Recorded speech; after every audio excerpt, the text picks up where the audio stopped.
For joining us today. We are so pleased that we have Herbert here.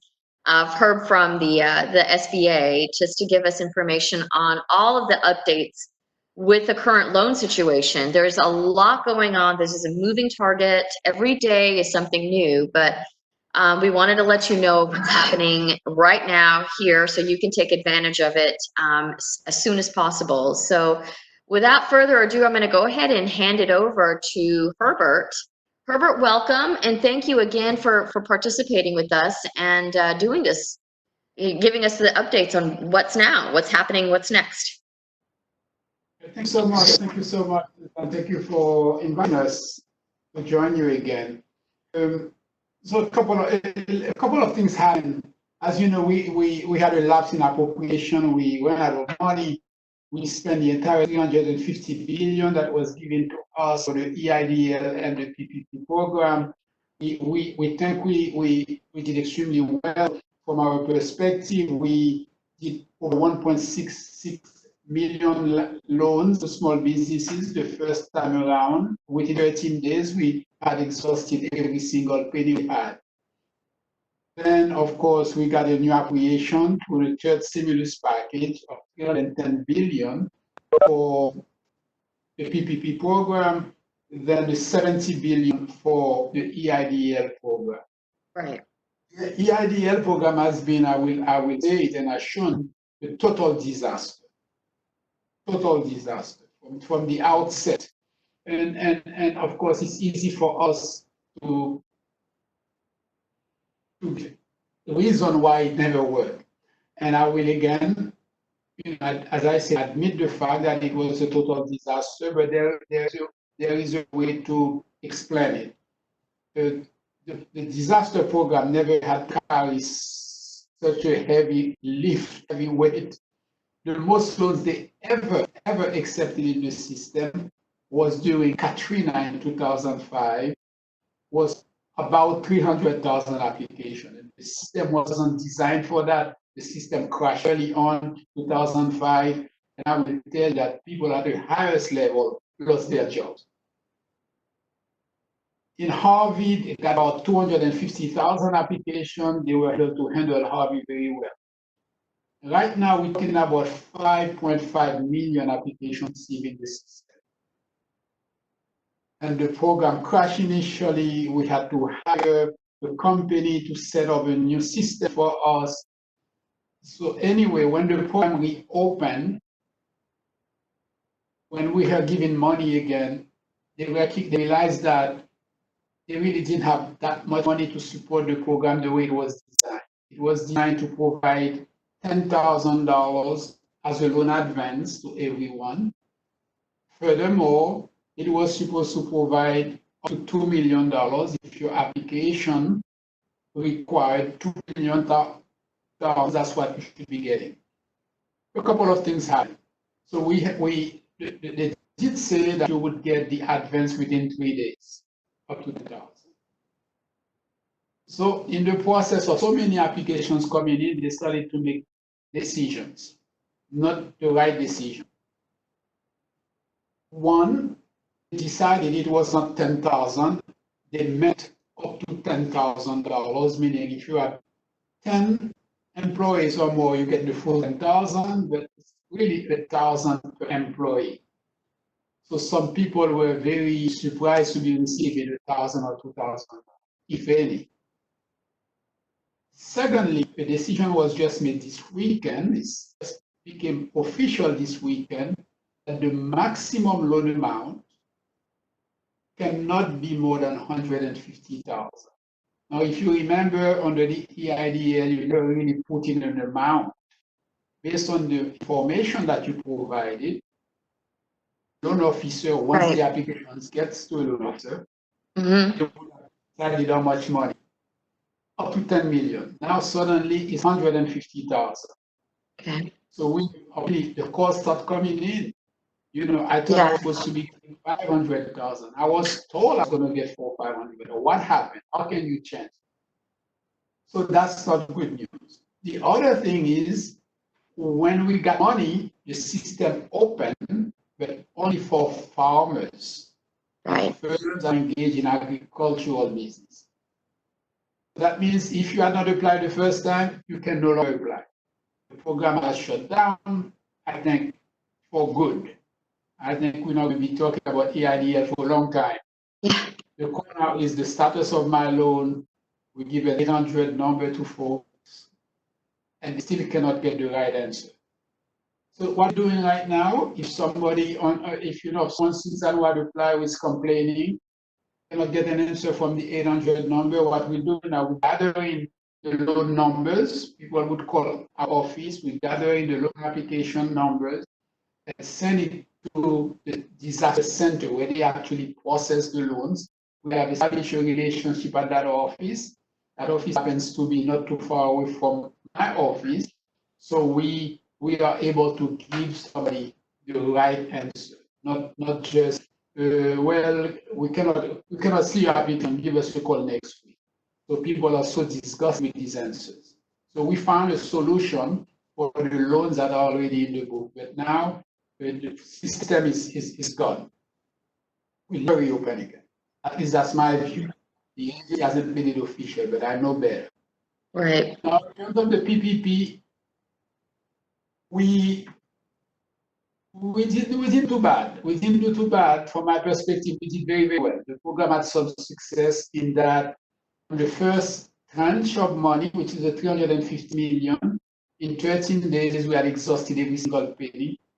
We made over 1.66 million loans to small business.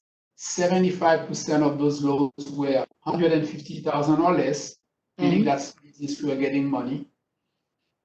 And Texas was number one number of loans. 132,000 loans were made in the state of Texas. Okay. We were way ahead of California by at least 20,000 loans, and we were $17 of loans sent to California. So we were investing numbers. So we were by far the number one, Right. lender in the country. It was good news. So we had a lot of appropriation, a lot of money after 13 days. It took a while for the Congress to determine and discuss the program. And the new program was designed a little bit differently.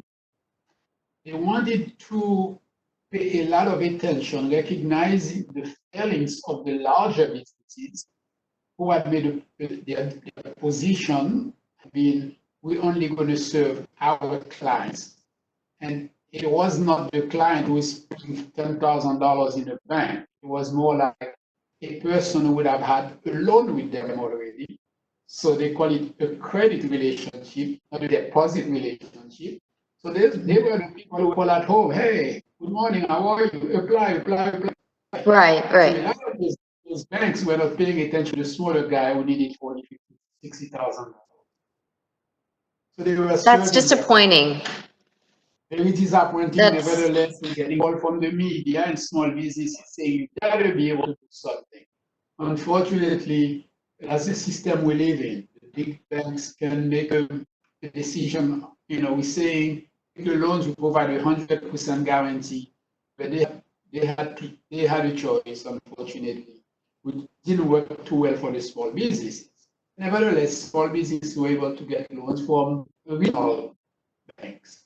So under the second 310 billion that we received, money was set aside, independent of the 310, banks were actually giving money so they can make money, loans, because remember, those loans we just provide a guarantee to those loans. We don't actually put money out for those loans. So when a bank makes a loan to you, it's their money, they use it. So if you're a small bank, you are limited in terms of the number of loans you can make. Yes, you can sell a loan on the secondary market, yet you can ask SBA to purchase the loan afterwards. But so we actually give money to the small banks, the CDFIs, to the micro lenders so they can make loans. And we had got a lot of results. So to date, so Herb, you actually have, I know you at one point mentioned to me that you have a list of banks, smaller banks, some resources that our members in our audience can actually go to for that, correct? That's a list that I have that unfortunately hasn't been updated. But I'm Okay. more than happy to send it again to you after Please, if the you can share that with us, we can yes, I will. email it out so that, I will email it to you. yeah, it will be very I will helpful, I email it think. to you right Yes. after. Now, again, as I said, it hasn't been updated. The people who are telling me, Herb, you have PayPal in the list, and we call them and they're not taking applications in.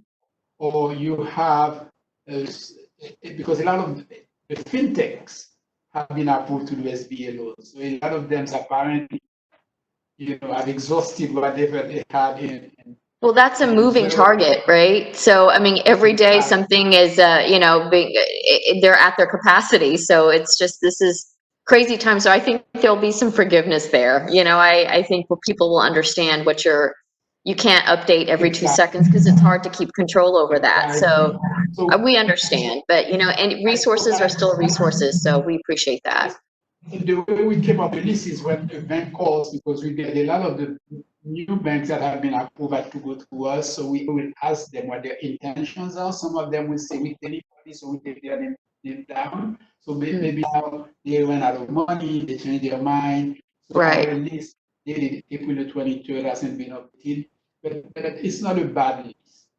But I will tell you that any community right now is a better place to go. If my needs was for 100,000, I spend a little bit of time with Leaf Fund and Paul Fund and going to any bank, period. That would be Right. my position. So people say, I bank with Bank of America. Well, go to the community bank. You have a better chance to get a response within a week. Right. Those banks are making so many loans, the larger banks, that they can approve your loan today, Susan, and they don't tell the clients that the loan has been approved. The client would call us and say, is there a system for you to check whether my loan has been approved and which bank, since I apply for 2 banks? Mhm. So that would be good for the membership to know as well. If they're not Okay. getting an answer from a bank, they can say, is there a way to check whether my loan has been approved and by which bank? So all I will need is the EIN number. EIN number. We have access to a system that will allow us to see whether the loan has been submitted to SBA for approval or whether the loan has been approved with an SBA loan number. Okay. So we can do that as well. So this is where we are right now. Average loan size of 79,000. We're seeing a lot of loans of $50,000 or less, which was unusual the first time around.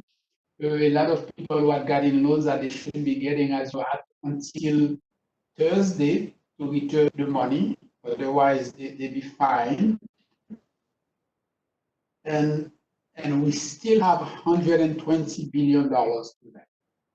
That's a concern for the SBA, because we thought, as I said, as the program reopened the 23rd of April, already 2 weeks, we thought all the money would have been exhausted. Yeah, because we knew how many applications were in queue already. Right. So we thought we're going to need another stimulus package, we're going to need one. But right now, as of this morning, we still have $120 billion Wow. to lend to small businesses. That's amazing. So people should be people who are not. It's not too late. That's good news for many people, but I suspect that people also did not know. We're not aware, we're not made aware that this money is here. So, it's up to us to get the word out. Yeah. Exactly. So I'll tell you, Susan, one of your members, long-time members, Philippine American young lady called Rowena Yes, Waters. Rowena. Yes. Rowena is pronounced. So she was on the call on Thursday night with a chamber, and at some point she said, "Well, Herb, I know I cannot reply, but I will spread the word for." I said, "What do you mean you cannot reply?" He says, "I'm an independent contractor." I said, "What are you talking about?" Of course, an independent contractor can reply. So this is something else. People, her, who's been around in business for many years, assumed that she could not apply. And there was another lady on the call, I think and Angelica might have a name. And she says, you mean I can apply as an independent? Of course you can apply. You got to pay yourself a salary, and it's been difficult for you as well. Right. You have no employees. So there are a lot of people out there. And as you know, when we say 30 million small businesses in the US, we also know almost close to 75 to 80% are all self-employed, are freelancers, are contractors. And they may not know that they can apply as well. What we say to them, if you have a business and you employ these folks, business cannot count the 1099 in the calculation for payroll. Right. Every one of those independent contractors can apply on their own. And I think that's what has been missing. Ah, And of course, it will be a small loan because we're talking about one person for right. 8 weeks of payroll. It may be a very small loan, but nevertheless, it's worth to apply because it's for giving money in your pocket. That's right. That's Thursday to Rena's group. So if anybody in the group is self-employed, they ought to know that yes, they can apply. Okay. And I can even send the information that they have to provide because they have to provide is different from anybody else. Self-employed, documentation to prove that they have a payroll themselves. They pay X amount of money every month. They just have to show it on documents. So we are looking forward to have more. And you stated earlier that based on what you hear, a lot of Asian Americans are not getting loans, a lot of African Americans, a lot of Hispanic Americans. So Yes. without making any excuses, I think a lot of them are not applying. It's not that they are turning down, because I'm not hearing many turning down of loans because of quality, the amount, or because of credit issue. I think a lot of the folks simply they don't think they can apply, or they might have applied for the EIDL loan that doesn't seem to work, and they figure, well, we don't have to apply now because we not apply for two loans. Well, of course you can apply for two loans. You no longer have that opportunity. You can apply for two loans as long as the use of proceeds is not for the same purpose. Okay, right. Well, you should apply for the payroll, for PPP, and everything else for the other EIDL program.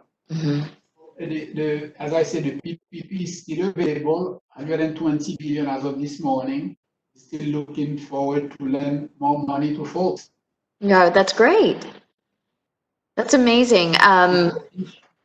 So any advice to, I know that the application process, it's not as hard as we think it is. It's just some documentation, and that could be some of the problem with people when they are applying. It doesn't matter how easy it is. It could easily trip up people. So any advice on, are there resources or people at the SBA to help them walk through the application process? Well, not so much the SBA, but you can walk to, of course, a lot of these organizations that we support, such as the Small Business Development Center.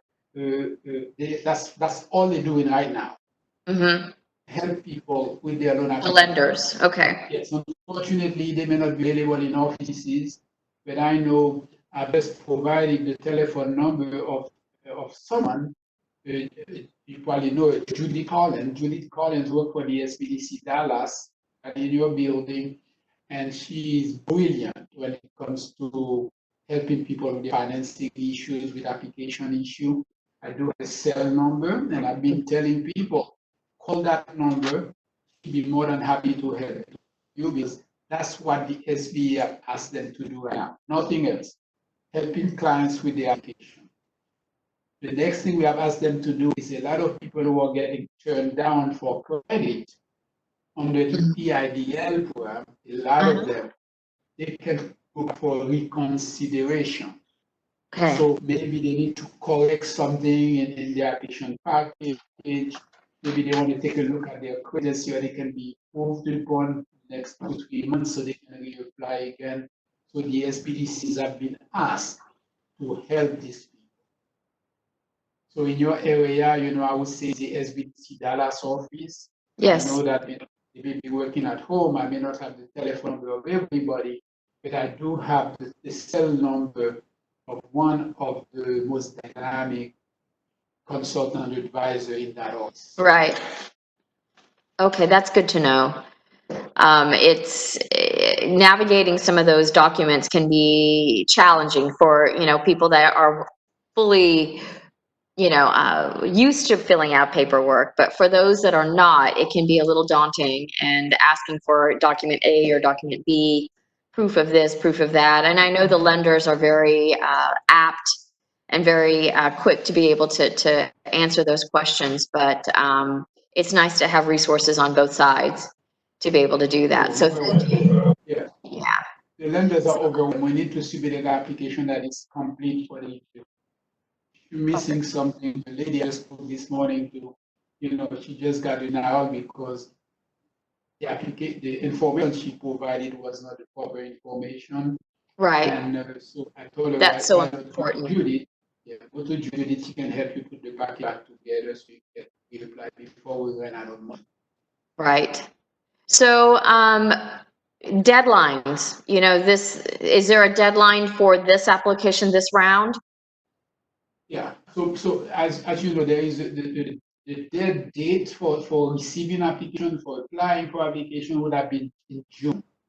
Right. June, so we will probably run out of money long before June. For that. For sure. And the end of June is the end of the program, unless we have new money where they may extend the date. Okay. So people can apply anytime. And the other thing, we're getting a lot of calls on, Suzanne, is on the forgiveness. So people, now that they apply, they have to face the reality. What exactly will be forgiven? Everybody is interested.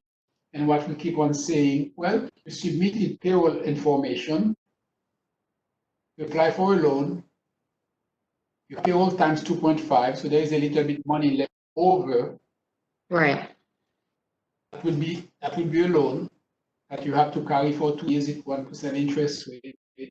75% of the loan package, the loan request must be for payroll. So at a minimum, that 75% will be forgiven. People still have questions. So we don't have, believe it or not, the program was created so quickly, so fast, such a short period of time, that we are changing the rule, adding things to the rule almost every week. So we call it the interim final rule. It's not final, it's interim, but it's final. Right. So the next one that we expect that will explain forgiveness in further details. Okay, that's good to know also. Yes. We'll be able to. We just haven't crossed that bridge yet. We're just talking about getting people funded, and then we'll talk about forgiveness later. Yeah. Exactly. When we're stabilized a little bit. Money early on. Yeah. Right. It's too soon to have that discussion at this point, but it's still important because I know a lot of companies and in organizations, they're looking at like, well, that's a contingency. If there is if there is or isn't forgiveness, that's a deal breaker for a lot of people. They're like, I will never be able to pay this back. Is the thought, or it's going to be a big burden for them to pay back. So yeah, people are waking up with knowing that, wait a minute, what if? So they're trying to stay away from it, right? Because what we are saying, because there is no way the calculation will strictly be for forgiveness the way it's calculated. So that right. 2.5, that 0.5 means you have a loan to carry. Maybe you need the money right now to pay for your mortgage. Right. But utilities, yes, it's available, but you have to carry your debt, and you only have 2 years to pay. Right. I think people are about that piece. Yeah. Right. It's lenient anyway, so it should be doable at worst case scenario. Right. Well, Herbert, anything else to add? I think we can start wrapping up here, but any last words, any words of wisdom for us? Where to find me anytime somebody comes to you with a question that was never answered, you just send me an email and I respond to the questions as if we had a webinar. So Wonderful. We appreciate you, Herbert. And we'll make sure that your information is posted, along with the resource page with the banks and all of that, so that our members and subscribers know what they can do. But I appreciate you, Herb, always, and we will be in touch again. I think if there's still money left over, we need to do this again so that we get the word out to a larger audience again. And you can tell us what the funding looks like at that point. I know it's like every day it chips away and it gets a little bit lower, but you know what? We won't rest until every single small business is taken care of and has the information they need. So thank you for being a part of this conversation. We appreciate you. All right. Wonderful day and stay safe. We shall. You do the same, my friend. Okay. Thank you. Thank you all for joining us today, and stay in touch and send us your questions and your email through email. We want to hear from you, and we want to hear what's going on in your business. If there are certain challenges that you're feeling right now, we want to hear from you. So please let us know. Thank you. Bye, Herb. Bye.